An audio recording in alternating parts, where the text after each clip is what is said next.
সাতক্ষীরার বৈকারী সীমান্ত দিয়ে অবৈধভাবে বাংলাদেশ থেকে ভারতে যাওয়ার সময় ৩ যুবককে আটক করেছে বিজিবি।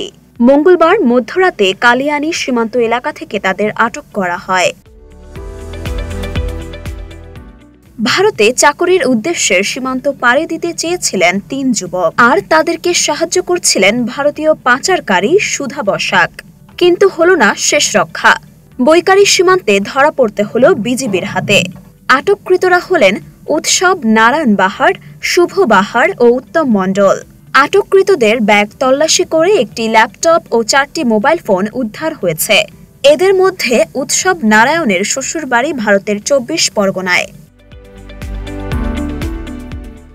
গোপন সংবাদের ভিত্তিতে সীমান্তের কালিয়ানী মণ্ডলপাড়া থেকে ভারতে যাওয়ার প্রাক্কালে 3 বাংলাদেশি নাগরিককে আটক করা হয়েছে। জিজ্ঞাসাবাদে আটককৃতরা জানিয়েছে, ভারতে চাকরির উদ্দেশ্যে তারা ভারতীয় পাচারকারী সুধা বসাকের মাধ্যমে ভারতে প্রবেশের চেষ্টা করছিলেন। আটককৃতদের ব্যাগ তল্লাশি করে একটি ল্যাপটপ ও 4টি মোবাইল ফোন উদ্ধার হয়েছে। আটককৃতদের সাতক্ষীরা সদর থানায় সোপর্দ করা হয়েছে।